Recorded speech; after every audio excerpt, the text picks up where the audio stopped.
श्री देवनारायण भगवान की जय।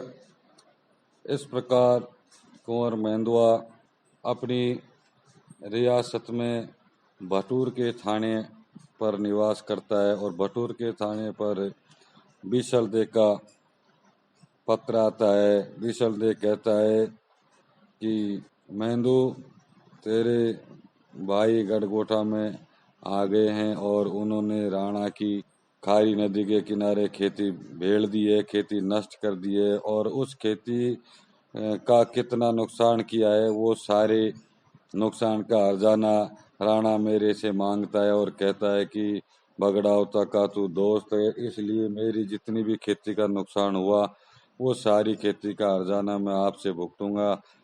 इस प्रकार का पत्र मेंदू के पास में आता है बीसलदेव का और उधर मेंदू जी भाट जी को पत्र एक लिख करके भेजते हैं बालादेव जी के नाम और उस पत्र में लिखते हैं कि बालादेव जी आप अजमेर में राजा बीसलदेव के दरबार में पधारो और मैं भटूर के थाने से रवाना होकर के बीसलदेव के दरबार में आता हूँ और दोनों भाई मिलकर के अपना हिसाब करेंगे उस राणा का।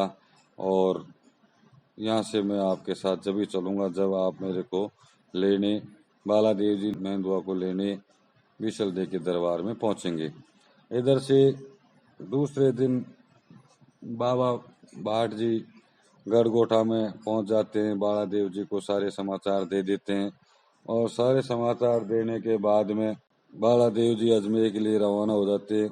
उधर भटूर के थाने से मेंदू दरबार में रवाना हो जाते हैं। मेंदू जी को और बालादेव जी को दोनों को बुलाने का बीसलदेव का मतलब ये था कि उसके समझ में आ गया था कि ये दोनों अगर एक जगह हो गए तो ये रान के राजा को कुछ नहीं समझेंगे और मुझे भी कुछ नहीं समझेंगे और ये वापिस से वही बगड़ावतों की तरह लड़ाई झगड़े करेंगे और ये युद्ध खड़ा करेंगे। इसलिए इनको अजमेर के दरबार में बुलवा कर धोखे से मरवाने का विचार बीसलदेव ने बना लिया।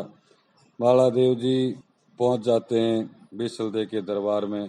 बीसलदेव बालादेव जी को स्वागत करते हैं, आओ बहुत बढ़िया पधारे बालादेव जी, मैं आपसे मिलने की इच्छा रखता था।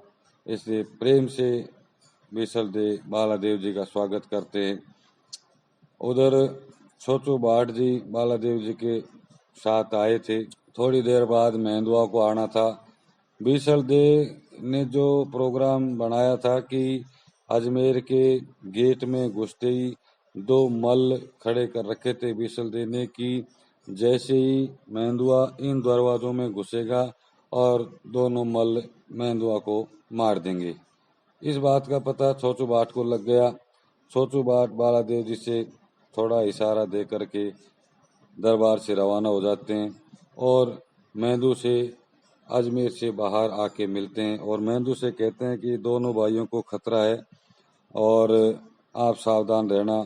छोटू भाट मेंदू के साथ वापस दरबार की तरफ चलते हैं।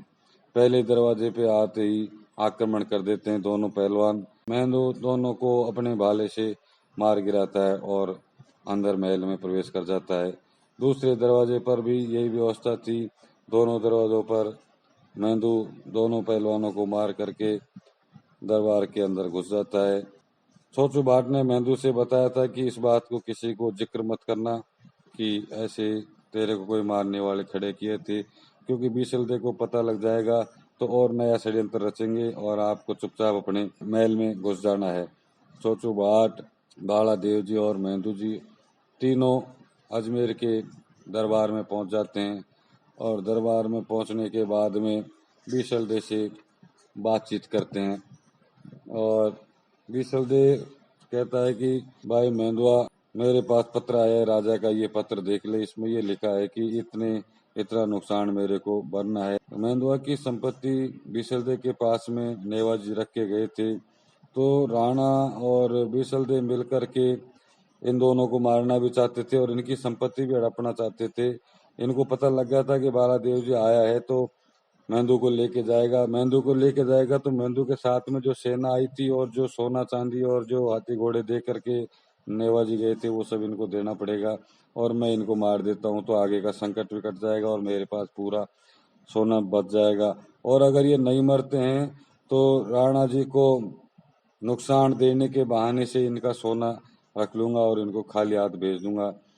तो विशलदेव राजा मेंदुआसी और बालादेव जी से कहते हैं। तो मेंदु कहते हैं कि विशलदेव महाराज, अगर आपको ये लगता है कि राण के राजा का हमारी गायों ने नुकसान किया है तो बिल्कुल गलत है। हमारी गाय खारी नदी के किनारे पर जैसे ही आती है वो वहाँ बगड़ावतों की याद आती है, इसलिए वो बगड़ावत उस किनारे पे बने खेतों में कोई जमाने में युद्ध किया था, इसलिए वो अपने बगड़ावतों को, अपने मालिकों को भाग भाग के ढूंढती है। कोई खाया नहीं उन्होंने अन्न, और अपने मालिकों को ढूंढने के चक्कर में वो खेतों में दौड़ लगाती हैं सारी गायें, इसलिए वो नुकसान हुआ है। और अगर राणा उसका भी जुर्माना मांगना चाहता है या जुर्माना देना चाहता है तो जितना उसका पैसा बनता है ब्याज और रुपए में देता हूँ, मेरे को सवाई बोझ ला करके राणा दे दे। इस तरीके की बात बीसलदेव से मेंदु कहता है गुस्से में, और बाला देव जी को और मेंदुआ को सारी बात जीत करके दरबार में रात को रोक लेते हैं, अगले षड्यंत्र की तैयारी करते हैं। और अगले षड्यंत्र में बालादेव जी और मेंदु जी नहीं फंसते हैं।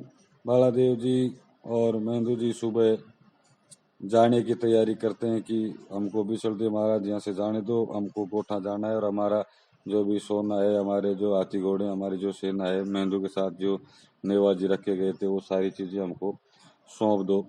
इस तरीके से वो मांगते हैं। इतने में विशलदेव कहता है कि मैंने सुना है कि बालादेव जी आप बहुत अच्छे तरीके से घोड़े पढ़ाना जानते हो, तो मेरा भी एक घोड़ा है, घोड़े का बच्चा है, वो किसी को बैठने नहीं देता है। आप मेरे घोड़े को भी थोड़ा सा पढ़ा जाओ ताकि मेरी परेशानी दूर हो जाए। बालादेव जी विशलदेव से कहते हैं कि महाराज मैंने कोई घोड़ा पढ़ाने का काम तो किया नहीं है, लेकिन अगर आपने कह ही दिया है तो मैं ठीक है इस घोड़े को पढ़ाता हूँ। और बालादेव जी के सामने वो घोड़ा ला करके पेश करते हैं। उस घोड़े की खास बात ये थी कि वो किसी को बैठने नहीं देता था और जो उसके ऊपर बैठ जाता था उसको मार देता था। तो ये षड्यंत्र था विशलदेव का। इस घोड़े पर बालादेव जी के सामने घोड़ा आता है। जैसे ही बालादेव जी घोड़े पर बैठते हैं, घोड़े के दो टुकड़े हो जाते हैं। घोड़े के दो टुकड़े हो जाते ही सारा दरबार और सारी जो सेना थी, जो भी उनके सेनापति, तो दंग रह गए कि ये कैसे हो गया, ये तो किसी को बैठने नहीं देता और आज बैठने भी दिया और खुद ही मर गया। इस तरीके से विशलदेव दंग रह जाता है। मेंदु जी बालादेव जी से कहते हैं कि इस घोड़े को आप वापस जिंदा करो, बाबा विशलदेव का नुकसान हो गया। मेंदु जी दोनों हिस्सों को जोड़ करके घोड़े को जिंदा करते हैं। और फिर उसके बाद विशलदेव सोचते हैं कि अब इनका क्या करूं। तो बालादेव जी कहते हैं कि आपने जो करना था वो सब कर लिया, अब आप ऐसे करिए, चारों तरफ से अजमेर के जितने भी गेट हैं वो किले के बंद करवा दीजिए और हम इस किले को कूद के जाएंगे। बालादेव जी वो इसलिए करना चाहते थे कि क्योंकि ये बार बार षड्यंत्र करते रहेंगे, इनको अपनी ताकत को थोड़ी दिखानी पड़ेगी। बालादेव जी के कहने पर बीसलदेव अजमेर के सारे गेट दरवाजे बंद करा देते हैं। बालादेव जी का लीला बचेरा था, उसके पीछे गरड़ा घोड़ा था मेंदु जी का, और पुआल घोड़ा था, कोई छोटा घोड़ा था जो सोचू बाट के पास में था। जैसे लीलागर घोड़ा जंप लेता है, पूरे किले को कूद जाता है, किले की दीवार को, उसके पीछे पीछे दोनों घोड़े भी कूद जाते हैं। इन सब बातों को देख करके विशलदेव सोच लेता है कि अब इनसे लोहा लेना बेकार है, इनके षड्यंत्र करना बेकार है, ये काबू नहीं आएंगे। इस प्रकार जब मेंदु जी, बालादेव जी और भाट जी अजमेर के किले को कूद करके बाहर आ जाते हैं तो विशलदेव जी एक सेनापति भेज करके इनको रुकवाते हैं।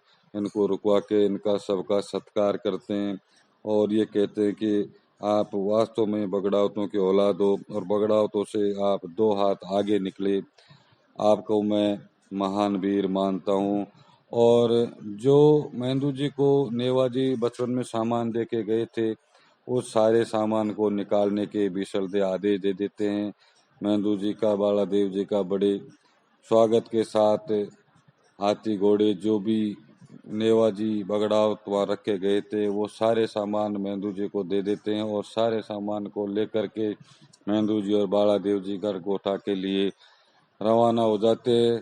सारा सामान को आते देख करके और माता साडू वहाँ गढ़गोटा में दोनों का स्वागत की तैयारी करती है और तैयारी करने के बाद में दोनों भाइयों का स्वागत करती है। उनकी सेना और उनके पास जो भी सामान था वो गढ़गोटा में पहुंच जाता है। दोनों भाई बैठ करके बातचीत करते हैं। मेंदू, बालादेव जी और कान बांगी ये तीन भाई इकट्ठे हो जाते हैं। अब भोणा जी रह जाते हैं।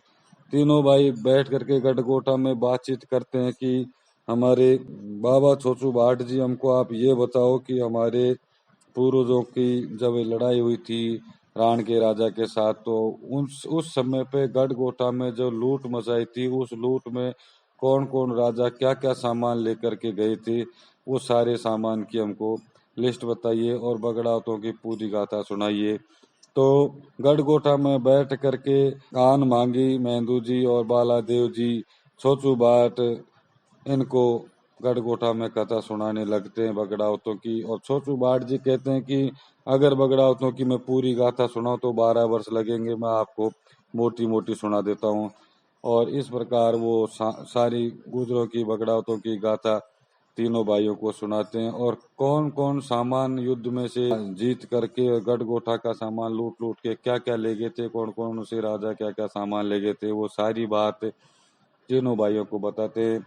और सबसे पहले सोचू बाट कहते हैं कि भाई मेरे को सबसे पहले तुम तीनों भाई मिलकर के सवाई भोज की बौड़ी घोड़ी लेकर के आओ और उसके बाद में जितनी भी घोड़ियां हाथी जहाँ जहाँ लूट के मैंने आपको बताए वो ले गए थे, वो सब लेकर के आओ और अपना सारा सामान इकट्ठा करो और गढ़गोटा को वापिस से अपना राज का विस्तार करो। और जिस जिस राजा से आप जो जो सामान लूट करके लेके गए थे उनको वापस लेके आओगे तो वो राजा आपसे हार जाएंगे और आपके राज का विस्तार भी होता रहेगा और बगड़ावतों का लूटा हुआ सामान भी आता रहेगा। इस तरीके से गढ़गोटा का राज का विस्तार होता रहेगा। और राण के राजा से अभी युद्ध नहीं करना है, पहले आपके पूर्वजों का सारा सामान इकट्ठा करना है, अपने राज का विस्तार करना है, फिर बोना जी को लेके आना है, उसके बाद राण के राजा से युद्ध करना है। इस तरीके से छोचू बाट बुजुर्ग थे, साडू माता वहीं बैठी रहती है और तीनों भाइयों को छोचू बाट ये राय मशवरा देते हैं और सारी बातचीत करते हैं। अब आगे मैं आपको बताऊंगा कि किस तरीके से बौड़ी घोड़ी को लेने जाते हैं और बौड़ी घोड़ी कहाँ ले गए थे और कितने दिन में वापिस आती है। और बौड़ी घोड़ी एक ऐसी घोड़ी थी जो चाउंड का अवतार थी। उसने सवाई भोज के अलावा किसी को अपनी पीठ पे बैठने नहीं दिया था और जब उसको लूट के ले गए तो उसके बाद में उस बौड़ी घोड़ी को पहाड़ों के बीच में एक खंदक में चारों तरफ से दीवार करा के उस खंदक में रखा जाता था। उसके पैरों में बेड़ियां डलवाई गई थी, उसके गले में 1.25 मण की सांकल डाली गई थी, उसको खाने को एक टाइम घास दिया जाता था। इतनी पीड़ा सहन कर रही थी बौड़ी घोड़ी, लेकिन इतने पीड़ा के बाद भी उस बौड़ी घोड़ी ने अपनी पीठ पर सवाई भोज के अलावा किसी को बैठने नहीं दिया। इस घोड़ी को लेने की गाथा और आगे मैं बताऊंगा। जय श्री देव नारायण भगवान की।